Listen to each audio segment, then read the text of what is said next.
We did it. Yeah. They said it couldn't be done, Gonza. I never doubted it for a second. What's going on? Mr. Brent, Antonio. you guys know each other. Yes. Right Fellow on. Latin American right there. Look at him. Elizabeth, how are you doing today? I'm doing good. I got my coffee, so we're good. What cup of the day is that? Number 3. It's not bad. Okay. Wow. All right. No. And Sean, how are you doing? How are things in sunny San Diego? Good as always. It hasn't turned sunny yet, but it's only a matter of time. Oh yeah, June gloom is still going on. Yeah, apparently they call it no sky July at this point, but No sky July. And Clifford, what's going on? Hello. Oh, wait, it's the same hotkey in this. I could have just hit Control D. We're good. Good morning. What's going on? So I'm excited today because we're doing a whole bunch of cool stuff. We are talking about core a little bit. We're going to talk about post Prime Day a little bit, and I want to jump right into it, which is Prime Day. What worked and what didn't work.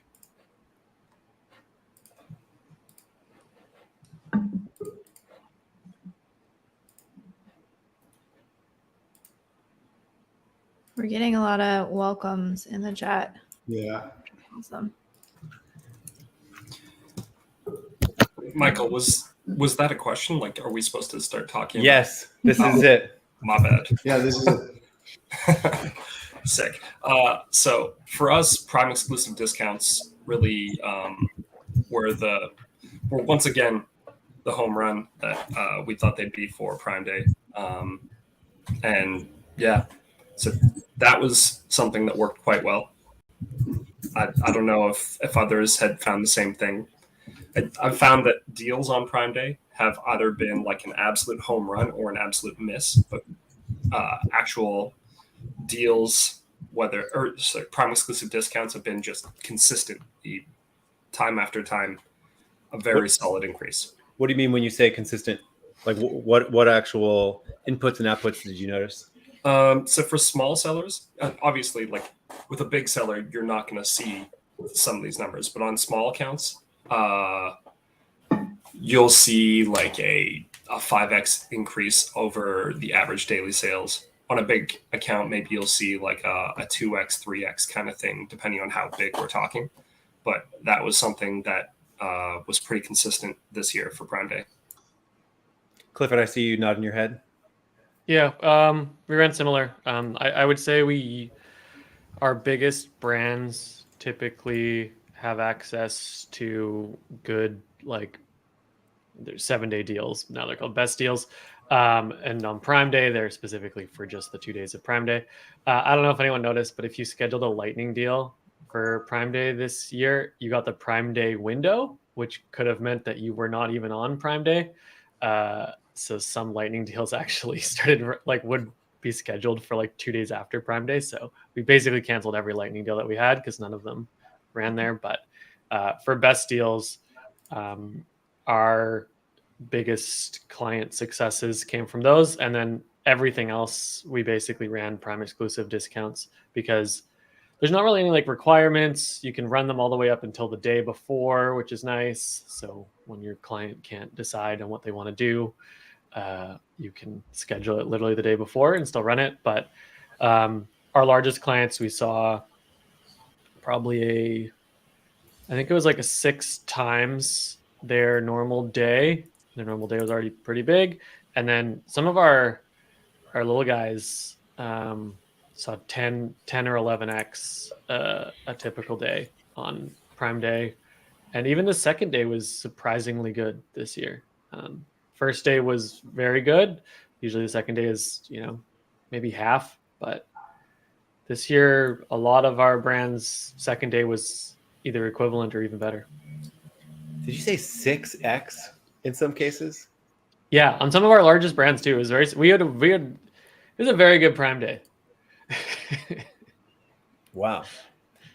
I almost feel like I think on average I saw like a 3x jump. Like that's like across the board. So if the average is 3x, you'd get some people above and below that for sure. But 6x, that's amazing. And yeah, I say globally it was like a 3x for what I saw. And awesome to hear that your day 2 was good. Do you think you did anything specific, or is that just almost like market specific? It was really interesting because day 1, it's actually Gonza's advice that we raise budgets the day before Prime Day, which I think was a great call. So we raised budgets a lot the day before Prime Day, and it wasn't nearly enough because about halfway through Prime Day we were raising them again. But on day 1, our cost per clicks weren't drastically higher than normal, but our conversion rates were a lot higher. Mm-hmm. So of course we're just raising budgets constantly. So like, well, this is working. Yeah. Day 2, cost per clicks were a lot higher. And so we actually had to pull back on a lot of the ads, but it seemed like a lot of the clicks we likely got in day 1 led to a lot of the sales that we got in day 2 because we didn't spend as much, but we got relatively similar sales. When you say raise budgets ahead of Prime Day, how much were you talking about?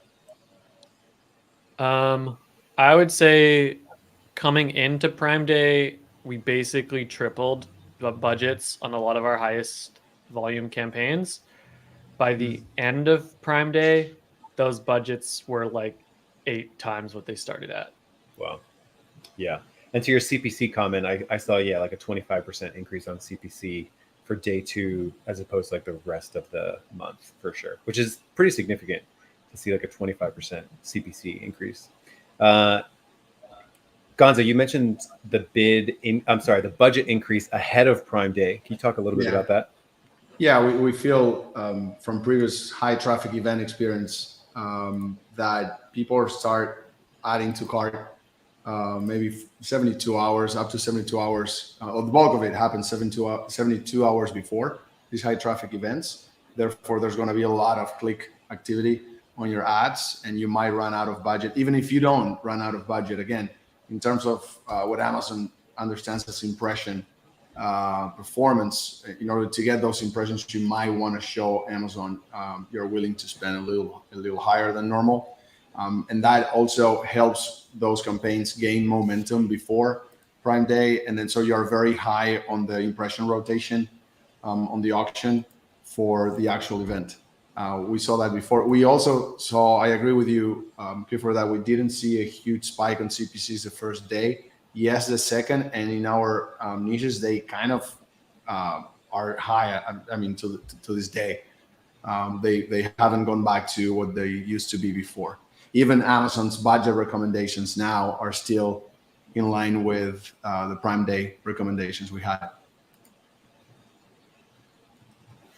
But we didn't see in this one compared to last Black Friday, we did not see data lag in terms of conversion. So we didn't have a high ACOS throughout the day that we had to kind of guesstimate whether if we continue with the trend of increasing budgets or not. We saw a very stable data flow this year, which is better psychologically, right?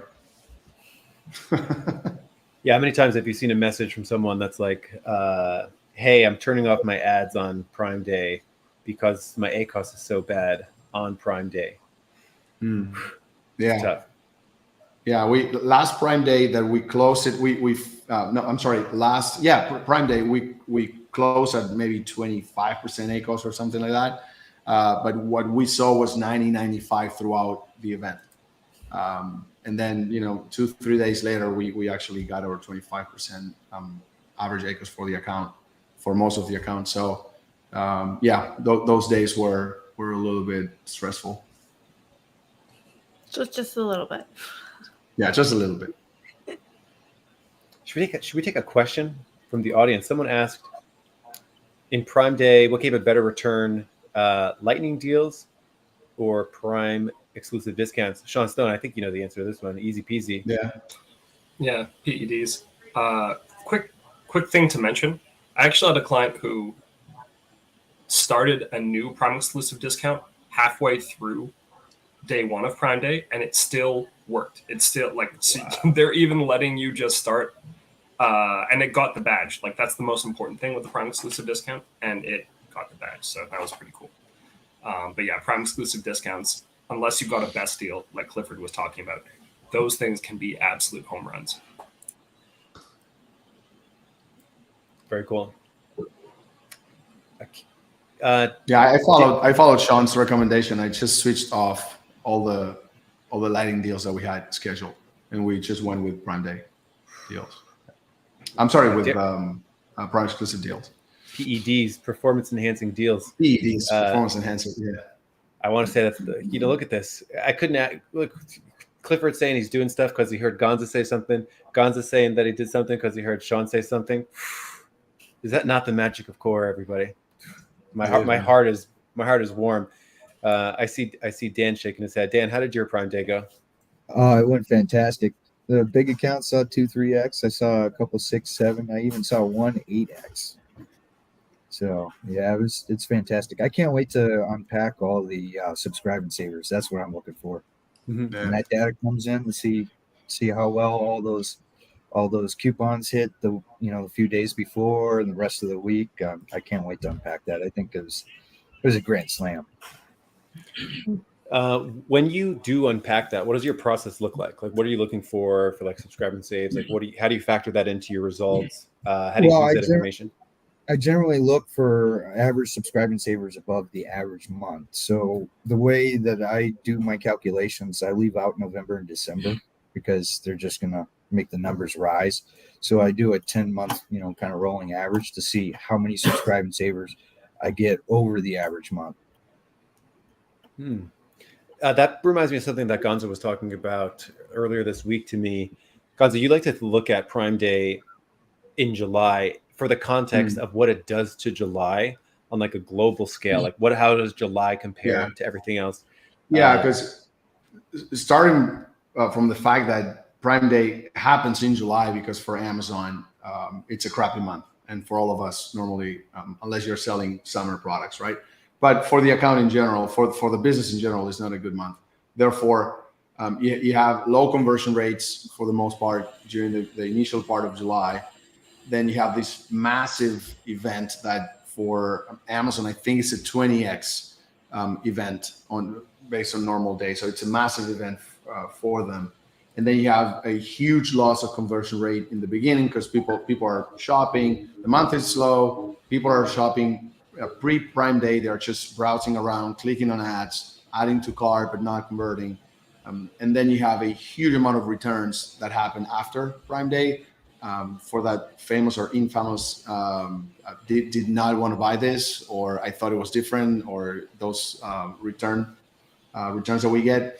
And we do see that normally it's up to 30 days because that's a return window, but we do see it the 7 days after the event. So that eats off from your profit. So yeah, we like to see July as an entire month with Prime Day in it, instead of just focusing on those 2 days, which they look amazing in terms of sales and profit. But then you have to, in order to do a complete P&L of your account, including that event, you have to look at the entirety of the month. Even for unit economics, if you want to see conversion rates in certain products, you should average them out, because you have crappy conversion rates in the beginning, very crappy ones 72 hours before, then amazing ones. If you even them out, then you get the real spike on CVR from these events, and that you can use on following events to guesstimate your bids as well. How you should bid for a target ACOS during the event, knowing really how much the conversion rate throughout the month increases, right? Priscilla, what's up? Good to see you. How was your Prime Day? Hey, sorry I'm late. It wouldn't let me in the StreamYard, but I guess it worked. I'm in. You're in. You're in the club. I'm in. Yeah, I was just gonna pull up. So I ended up doing the strategy that I think a lot of people were a little hesitant or a little nervous about, Oh, I like not. remember. Yeah. So, Could you remind us um, what that was again? so what my question was if you have specific products that you want to promote on a deal, but you don't have good campaigns for them. My concern was I'm not going to push a campaign or put a lot of funding into a campaign, increase the bids if it's excess inventory. It's something I just want to move, right? So I was hesitant to increase campaign spending and just let my marketing be my discounts. So for those 2 days, I did double my sales compared to the previous daily rate. And it was mainly from conversion. It wasn't necessarily new sessions. I did get a lot of impressions. Impressions the first day were really, really high. Clicks increased about maybe 18% on the paid side, but overall sessions were almost about the same compared to my previous daily rate. I just doubled in conversions. So those 2 days were good, were profitable, and I cut my ACOS in half. So that was great. But I caught the tail end of what Gonzo was saying, and I think, yeah, I like to see it on a monthly basis and see how like the halo effect really, or the long tail really worked out. But for now, I mean, it's a good little blip. I mean, I don't have a huge account that I tested this on, so I'm not talking huge numbers, but we'll see. Yeah, I don't think you're alone, and like a lot of people may be getting like advertising fatigue, and sometimes want to go with a more profit optimized Prime Day as opposed to volume, which most people get volume and profit. But I think balancing that monthly P&L using Prime Day as a way to just maximize profit, I think is always a viable strategy with all of these major events. Clement, what's up? Good to see you. Sorry, I'm late. I had trouble unacceptable. logging in. Yes, unacceptable. How would you say your sort of Prime Day was going? I know. We're going to have a discussion later. Yeah. How did your Prime Day go? Yeah, so Can you hear me? Yeah. Yeah, okay, cool. Yeah, it went very well. I missed part of the discussion, so I may be repeating some of the stuff you've already been doing, but I would want to see what's the overall July month is going to look like, because I think some of the customer didn't buy the week before, they're not going to buy the week after, so we see the huge increase in sales during those 2 days, and maybe when we look at the performances on the month level, it's going to be a pretty May month. I didn't play the Amazon's game by pushing budgets and bids like crazy. I was conservative, and I had good profitable days with huge sales thanks to the natural increase in traffic. So far so good, and yeah, that's my experience so far. What do you think the factors were that influenced not going so aggressive and being a little bit more conservative? Like what led to that decision almost? Yeah, so my accounts didn't run any lightning deals, so I didn't have that competitive.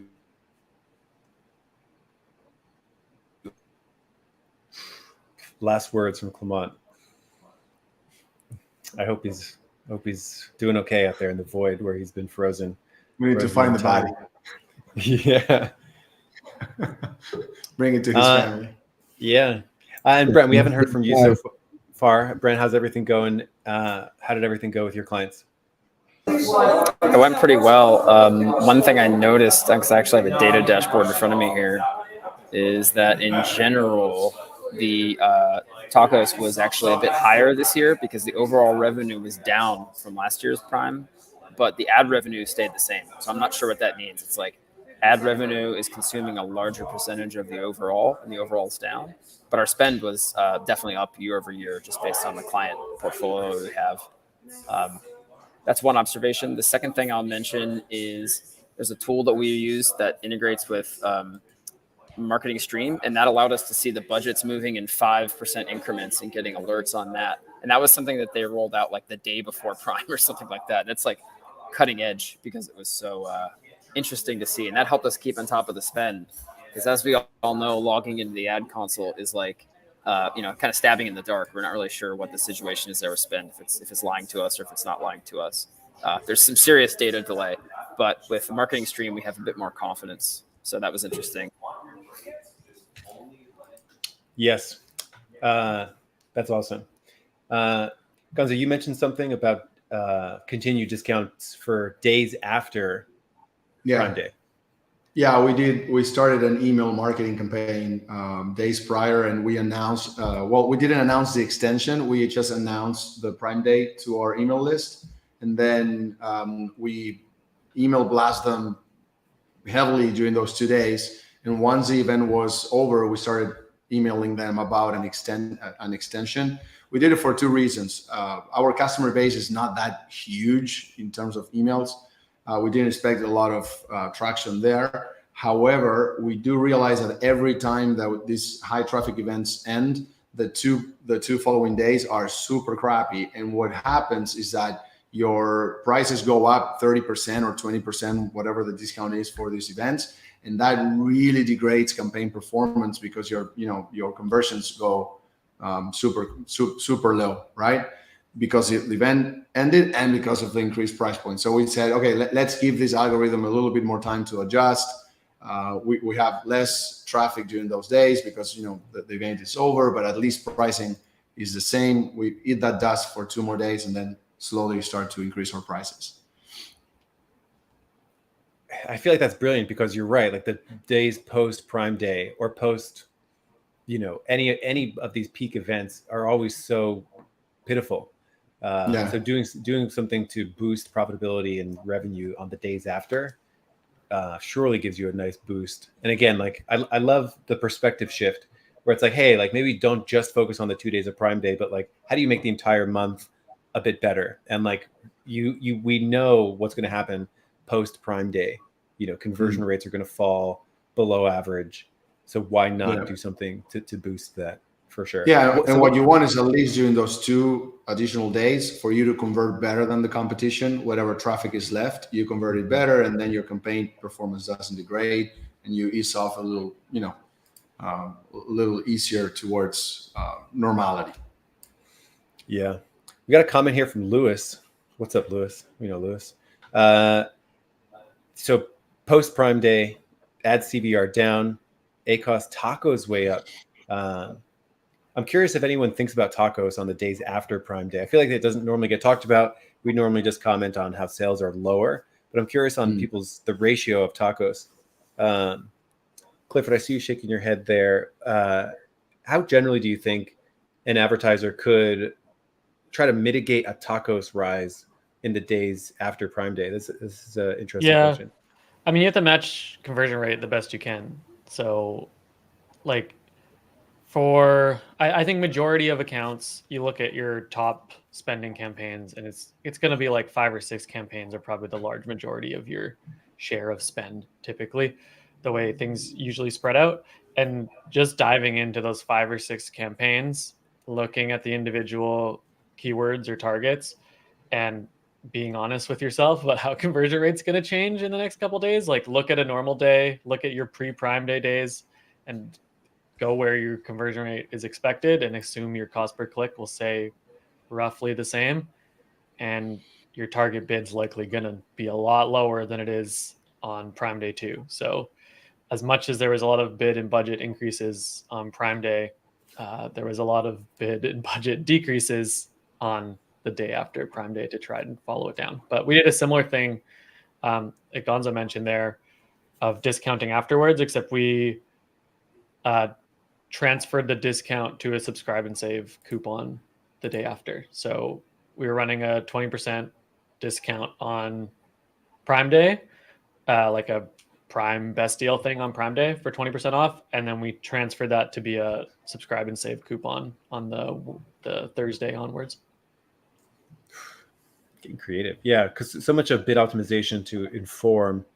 optimization to inform what you do about total ACOS is usually done in a retrospective. It's like, oh, this month our total ACOS went up, so let's change up things. But anytime you have events like this, especially post Prime Day, you have to anticipate that my conversion rates are going to be going down. So how should I respond ahead of time? Gonzo, I'm curious how that connects with what you mentioned too about, you mentioned you do a marketing push like with your email list post Prime Day, but I'm curious what you do with your bids and budgets post Prime Day. We try to normalize those campaigns. We try to avoid choking them by reducing the bids drastically, and that's why we're seeing those CPCs not going down, because we're not trying to reduce them too fast, so we don't lose momentum with those campaigns, and we'll try to be. We follow impression share. And you want to continue having, if you had a decent amount of impression share for certain keywords that you deem very important for your product, you don't want to lose that by reducing your bid. So it's a fight that you have to sustain, which sucks. But we do see the taco situation that was mentioned before. Again, that's a 1 month time frame for us. I think that should be important. Because with the advertising real estate these days, it's very hard, and the rapid fireness that is a high traffic event in terms of how people shop, I would not be surprised if 80% of the sales on Prime Day are on ads, because it's very hard to navigate to the bottom of page or switch pages. People don't do that during this event. So what lives on that first page is your ads. Most of the ads, and Clifford, I would like to know if you saw those 5-6 campaigns that get most of the spend. They're probably top of search campaigns that are getting those. So that would explain how people behave with ads during these dates.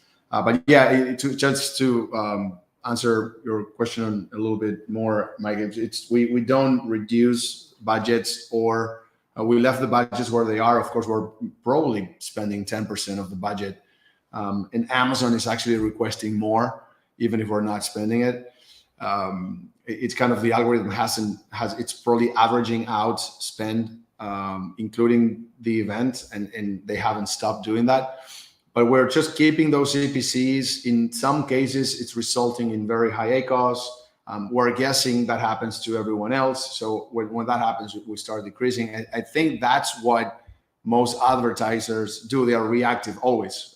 Advertisers on Amazon are reactive, and until they don't see their ACOS go up, they don't reduce CPCs because they're happy with the Prime Day results. And we can't fight that. We're going with that trend.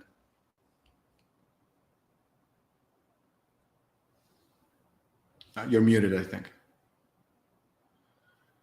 There's an old quote. I don't know who said it, but I first heard about it like 10 years ago. And it said, the PPC advertiser who could spend the most per click profitably and for the longer will win. So it's like the same. It's like the same thing. It's like that's pre and post Prime Day. That's like all the time, 365 days a year. Whoever can bid the most for as long as possible is usually going to win, for sure. I had something kind of unique to add to the conversation here. Yeah, we had one client who was running pretty low on inventory, and we just turned all ads off. Middle of the first day, all ads off. Mm-hmm. But we still had Prime exclusive discounts running, and that account still did, I think, 5x a normal day. But with obviously like fantastic profits. Also, we found a fun glitch. Amazon didn't let us turn all campaigns off, so we had a couple of campaigns that came back on at midnight for some reason, even though we paused them. Wait, hold on. I gotta unpack this real quick. So you said you said all ads off halfway through the first day, or yeah, and you still did 5x. You did 5x an average day, yeah, and then randomly at midnight the ads turned back on, but only 8 campaigns. So we have hundreds because we're doing a lot of single keywords in that account, and 8 of them just decided to come back on. Most of them were sponsored brands. So I don't. I believe it. Anything can happen. I believe it. Yeah. but just an interesting an interesting strategy if you're hyper profit focused. And so we didn't turn on any of the campaigns until 2 days after Prime Day, and we aggressively reduced bids and budgets to make sure we didn't blow our spend out of the water once we were back. But there's always the question when you turn off your ads and you get these amazing profit days, profit periods. The question is always like, what if I left it on, but like reduced bids a lot during that time frame? Do you have any existential dread that maybe like, oh man, what if I just left it on and cut bids to 20% or something like that? So I actually have a competing argument, which may or may not be valid because we'll never know. Or I don't know. Maybe somebody's got their hands on the algorithm. Yeah. But I actually would rather pause than reduce bids because that will have less of an impact on your advertising conversion rate, which then down line will have less of an impact on your, I guess, keyword quality score or or campaign quality score. So I'd rather turn it all off than cut it down to nothing and get a few impressions and hurt my click-through rate and that kind of stuff. So that's my perspective. Happy to be wrong, but that's the way I think about it logically. Yeah, it's one of the things that's so hard to know for certain. But that's amazing. I think most people would love what you just described. Turn off ads and still do 5x your orders. That's sick. That's great. But Sean, would you say those are products that normally make 70% of their sales organically? So in this case, some yes, some no. Because it's so funny, we the entire account, everything must be paused. I would say the overall account's probably 75% organic sales. So that definitely has a contributing factor. But there are some products that have 20% organic sales rate that's still 5x'd. Wow. Dan, you asked the question, were they the highest spenders? The campaigns that turned back on, I think. Meaning the 8 that turned back on. Did the campaigns that got turned back on spend a lot? No, are they the highest spenders in all the campaigns you paused? I'm just curious. No, they were. Oh, no, they were not. Which was kind of funny. It wasn't like the best ones came back on. I would have been positive. I wouldn't have been as bothered by that. They were poor converting campaigns that came back on, which was really odd. Yeah, that's wild. I wish there was a way for you to just pick up the phone, call Amazon support, and be like, "Hey, this campaign turned back on. Why did it do that?" But the work that it would take for you to get in touch with someone just to ask that question. You could make that call, Michael. You won't get a good answer. But you could call them. The likelihood of actually receiving a correct answer would probably be not worth the efforts. Yeah. I think the last question, just real quick. What did you learn for Black Friday, Cyber Monday? I think one thing that I learned over the last week, we were talking about it, and this week is definitely, I love the idea of going harder in the days leading up to it to get those add to carts. That was Gonza's thing. And I also love Gonza's idea to save a little bit of promotion for your email list in the days after, just to make the post Prime Day, which is normally such a slump, just to make it slump a little less. I absolutely love that. So thanks for sharing that, Gonza. I'm curious for you, did you learn anything this year for Black Friday, Cyber Monday, Gonza? In terms of what we learned? Yeah, anything from this Prime Day that you can maybe use for Black Friday, Cyber Monday? Well, first and foremost, because we deal with inventory as well, right? So we manage inventory for our own accounts or our customers. And sending in inventory and have it completely transferred into different fulfillment centers before Prime Day, in terms of advertising, that will give you the best campaign performance, because you're showing ads all over the country. Your inventory is already placed all over the country. And if you, I'm saying maybe 45 days. So you took a hit in storage fees 45 days before, which, we know for the next high traffic event, that's going to be very costly because we will be in Q4 and those fees are double what they're now. But I think you can get it back by having, dozens of products or hundreds of products in all the inventory locations instead of having them on FC transfer, which I think with Amazon's FC times these days, I would guess 50% of all sellers run Prime Day with inventory in FC transfer instead of fully available.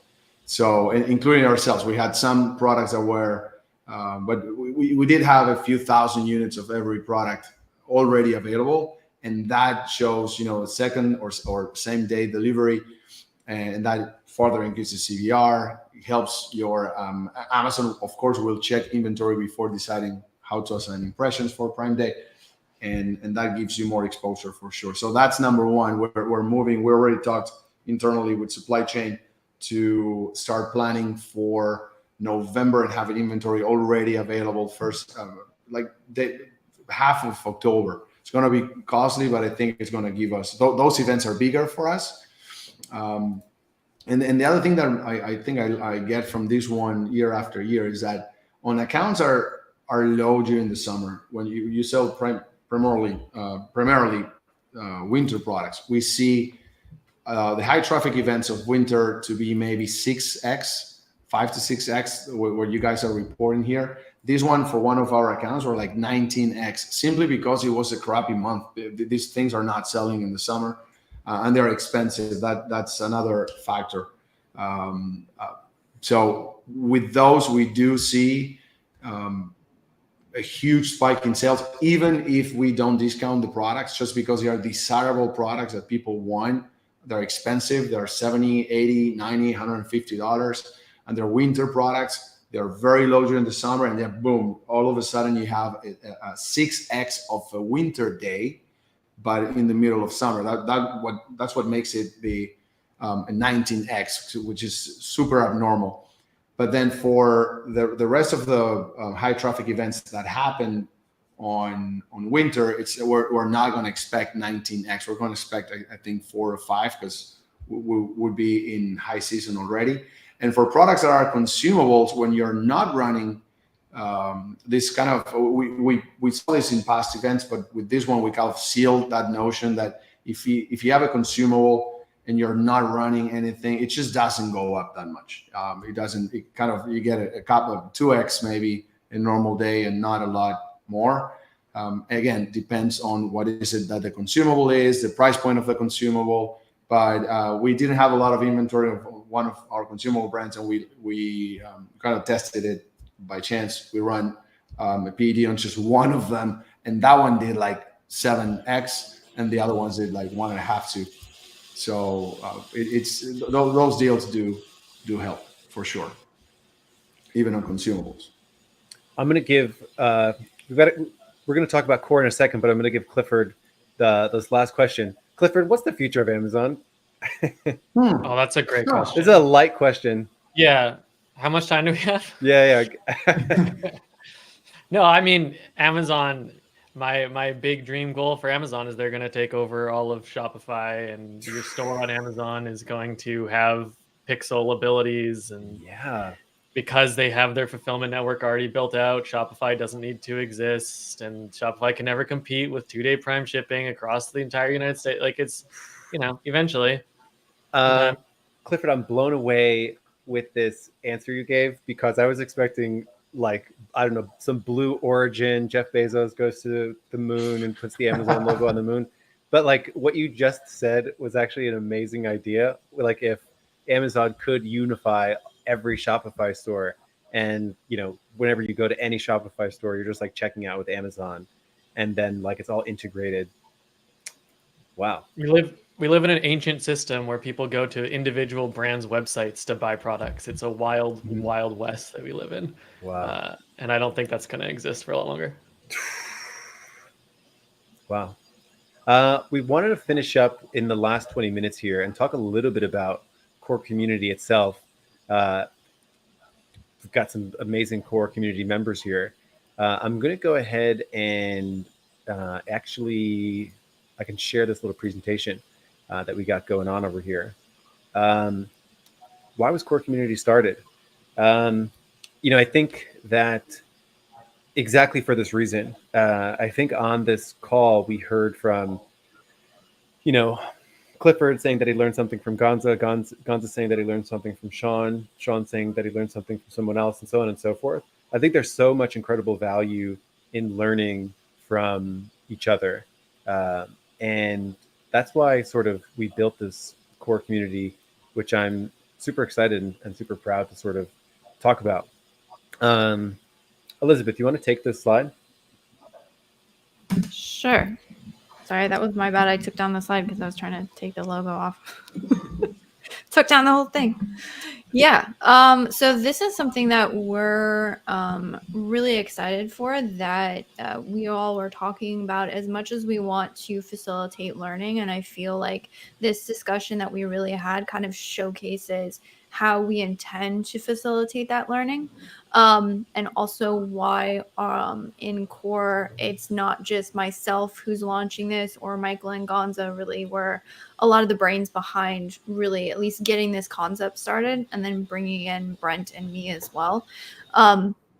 Is this idea that there's a lot of smart people trying to attack this Amazon advertising best practices. What is the future of Amazon? There's a lot of value in different perspectives. However, I think what we've all kind of seen in Facebook groups or other groups that we've personally been a part in, or maybe other like completely open groups, is this with a wealth of different perspectives. Oftentimes the maybe information may not be as actionable or as accurate as we would prefer. And unfortunately, a lot of the good voices end up getting drowned out.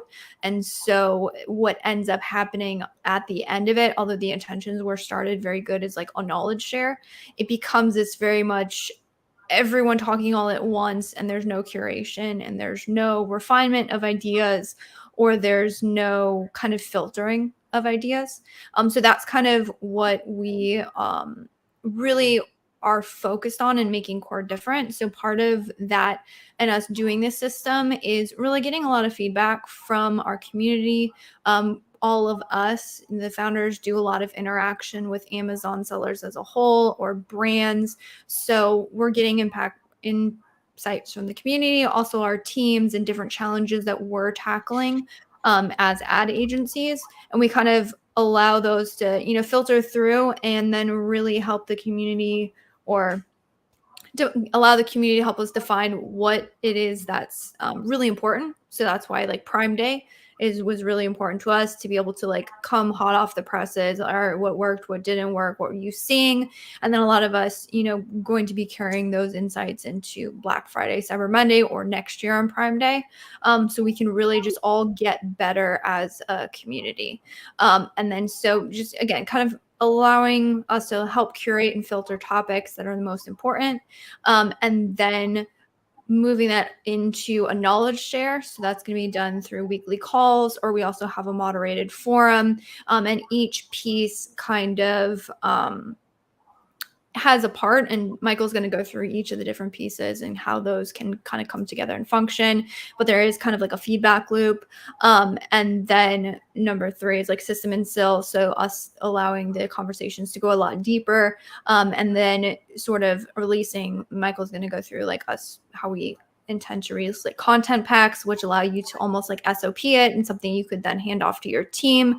So we kind of get a feedback from the community, create some sort of discussion forum, and then refine it with community feedback, as well as like, kind of like a more standalone knowledge share. So we're really excited. Very well said, Elizabeth. I think a really nice example of this is like, we talked about Google Ads to Amazon, like someone mentioned it on a call. And then we made an entire call about Google Ads to your Amazon listings, where we got a whole bunch of different insight. We masterminded about it. We talked about it, great minds for an hour. And then eventually we were building systems around that for the community, like community-led systems, in the sense of like way different than a course, where like a course you create it and then it just sort of sits for a while. Whereas this, it's like actually incorporating knowledge from everybody else in it, which is really neat. So yes, we have a weekly mastermind. This is a screen cap from one of them. And it's awesome. Like I learned a ton of stuff from these weekly masterminds. We also have master classes and SOPs. And again, what I like about this is that it is really community led. So at the end of every section, at the end of every SOP and masterclass, there's going to be opportunity for community insight, community feedback.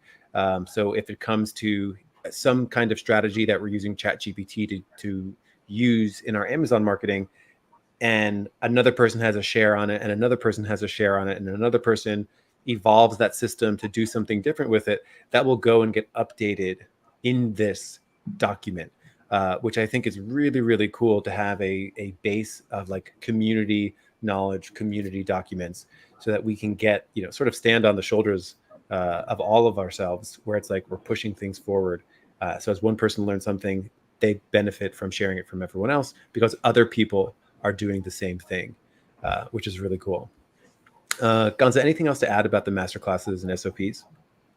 Well, I think the only thing that I would add, well, it's not adding really because it's what Liz said, but I would stress it, is that they might come from us, the founders of Core, or one of the community members, but they're meant to be moderated by the audience, by the community during these calls, and then they are refreshed with the combined knowledge of all of us. That's what makes Core unique, really, that it's not a one direction type community where there are so-called experts teaching people. It's all of us. And I think that the call today was a great example of that. If we were to take notes about the Prime Day strategies that worked, etc., and that becomes an SOP or a strategy list for the next high traffic event, that did not come from one of us or a couple of us. That's collective knowledge, and that's what makes it so valuable. Big time. Here are 3 sort of masterclasses in there already. Elizabeth created one, how to write persuasive sponsored brand and sponsored display headlines with ChatGPT. You gave this presentation, you sort of shared this a little bit a couple weeks ago, and I haven't written a single headline since. So thank you for that. I did one, advanced search term mining, n-gram analysis, and it's got the spreadsheet in there. This is one of my favorite topics because it's like forever true. It's been true for like the last 10 years. You can get good value out of doing this kind of analysis. Gonza, you just created one, understanding Amazon's enhanced second price auction. Can you give a quick blurb on that? That's an interesting one. Yeah, when you hear questions about what frustrates people and issues that people have with campaign performance, if you dig in, the reality, what lies underneath is that there's a misconception of how the auction actually works. People say, I'm not getting impressions. I'm bidding higher, but still I get no impressions. I don't think people truly understand, even advanced advertisers, 7-figure sellers, that they struggle with understanding really how it works. And once you do, you set your expectations on campaign performance in a different way. You start to understand how this works, how budget allocation works. How impression performance is related to campaign quality scores, and a notion that not a lot of people actually heard of, because Amazon doesn't give us any information about these things, and no Amazon scientist has ever opened up to tell us, to reveal how this works. So I put together some of the most critical notions that people should know about to fully understand the enhanced second price auction and see it. And that should change how people bid and set their campaigns. Yeah. Just a good refresh on general notion. Yeah. And I'm excited to, Elizabeth, for you to go through this one, because there's actually, I feel like I could extend it. There's like OpenAI, ChatGPT, Google Sheets extensions where you can do some of it inside Sheets. So I'm excited to collaborate on that one in the future. It also has a forum. Here's a thing that I actually posted, brand share on search query performance, questions about mismatch with other reports. So like I put this in here because this is an example of like where I go to now ask questions and collaborate with other high level people. So this one got 10 comments. It was awesome. This was about how the search query performance had the order amount of 25, and PPC was saying I earned 223 times that. So this was a really interesting discussion. Elizabeth, you've asked questions in here too. Modified broad match doesn't work in sponsored product ads. That got 5 comments. That was pretty interesting. Core is private too, so I actually blurred this one. Someone asked like, hey, there's new limits to negative keywords, screen cap included. So I thought this was really interesting. And this was posted in like 21 hours ago today, and it already got 4 comments. So I think it's an amazing way to like connect with other people in a meaningful, deep way. And we really do hope to protect that. So weekly calls, SOPs. Now there is an application process because we want to keep core high level. So this, you know, a lot of times websites will say apply now. This is a legit application. We want to maintain the magic of core. So this is a little bit of a timeline here. We're going to have applications open for 1 week from July 19th today to July 26th. We're going to really aim to keep it high level, small, intimate, and not lose some of the specialness that is core. So, you know, there is an approval process that will end on July 26th, and then there'll be a class launch. So it'll be class 2. Some of the people on this call are class 1, and a couple times a year we will open up to a new class. So this won't be a perpetual thing with people dripping in. We're going to have classes where people can sort of meet other people from their class, and we can orient them to some of the values of core. So core was started by me, Gonza, and Elizabeth and Brent, and we're super stoked about it. And you can apply now. Core is going to cost $249.99. So you get the online community, the forum, you get our weekly mastermind calls, you get access to our master classes, SOPs along with that, and open enrollment ends July 26th. You should apply. Final words, Gonza, or questions from the audience about that. You can apply at corecommunity.io. Yes. Yeah. No, I wanted to see in the chat for the people that are not part of the regular call, what you think about the idea. If you found today's discussion about Prime Day useful, feel free to drop your comments here in the chat for us to read. We can choose 1 or 2 and put them on screen. So yeah, core, you become core famous for a few seconds. Yes. I know Sean. We started hanging out more in core, and I've gotten to know you a little bit better over the last few weeks. I sent you a message the other day. I was like, I'm stoked you're here. So thanks for being here. How have you enjoyed it so far? I've found it to be really helpful. I also found that it's the kind of thing that the longer I've been in it, the more I've enjoyed it. Because in the beginning, I didn't really know anyone except Michael. And now I feel like I've actually had some really compelling and helpful conversations with different members. They're not paying me to say this. It's just genuinely my opinion.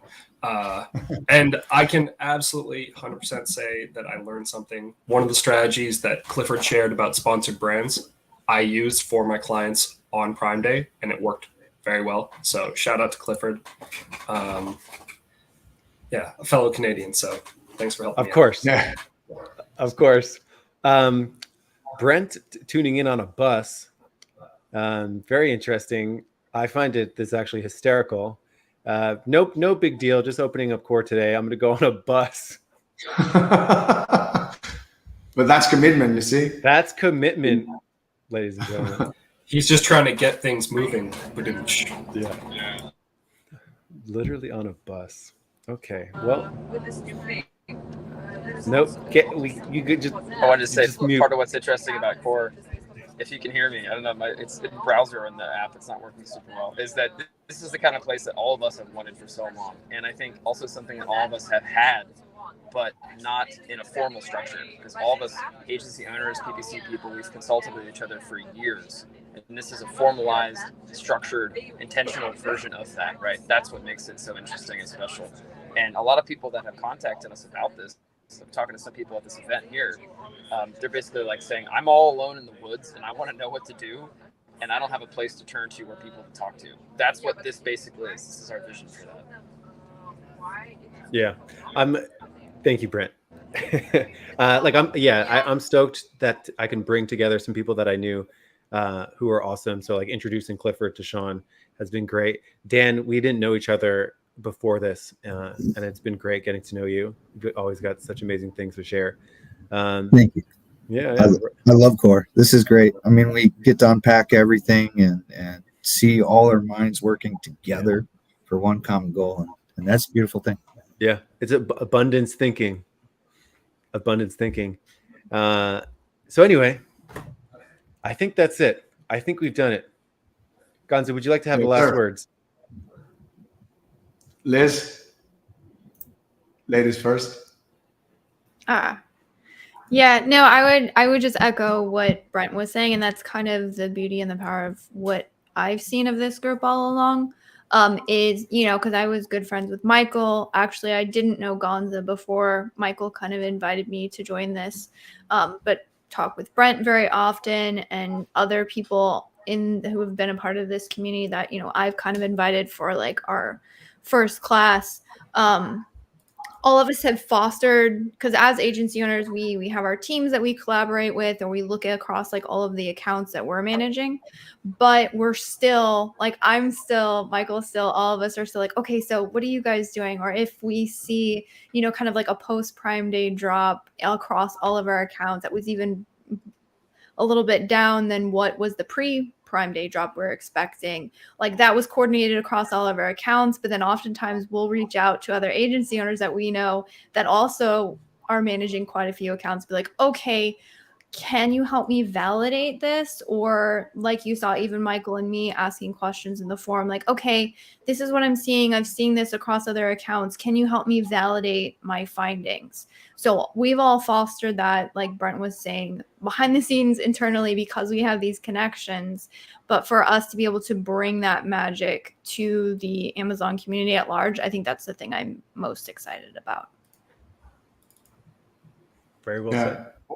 A lot of few words myself. I'm just excited. When we started talking about this, Mike, really the way this started is because we're passionate about this. We love PPC. We love Amazon advertising. And me as a seller, that's a very lonely place because most sellers hate it. They can't wait to outsource it. You find yourself in a room with other sellers talking PPC, and only one or two are, stoked about it, and the rest are like, oh, where's the buffet, So for me, just to have a place to nerd things out, all things PPC, and then it's unavoidable. We go into strategy like we did today. And even if you're a seasoned advertiser or seller and you're running a good show for yourself, there's always someone that brings another perspective. And today, coincidentally, was a great call to show that, because all these different strategies that we recommended each other prior to Prime Day have worked for all of us. I think, Sean, you have saved me a lot of money, or even made me money. Don't call me, but I think that's that's really what happened.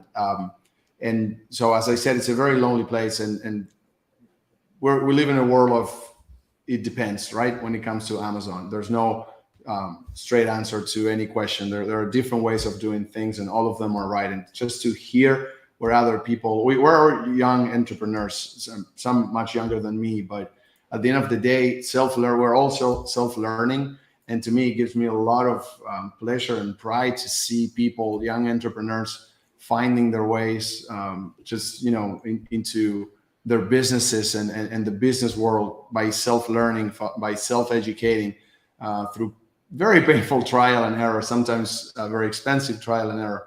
So to be able to talk with people like yourselves every week, to me, is awesome. And then also I wanted to extend a very big thank you to Brent, Mike, and Liz, because it took us a lot of work to come to this point, and we all have very busy schedules. And to fit in to bring this from concept to an idea and then to a rollout like this, it's been a lot of work. So I want to thank you guys a lot for being a part of this journey. I'm very proud to be part of your journey. So. Right on. Well, if anyone would like to apply to Core, they can go to corecommunity.io. And I'm going to close this out with a solo layout of just Brent on a bus. So this is the live stream now. It's just Brent on the bus. We're just going to let this roll for the next 10 hours. Ah, look at that. That's beautiful. Look at That's that. Great. Wow. All righty. Well, thank you, everyone. Apply at corecommunity.io. Have a good one.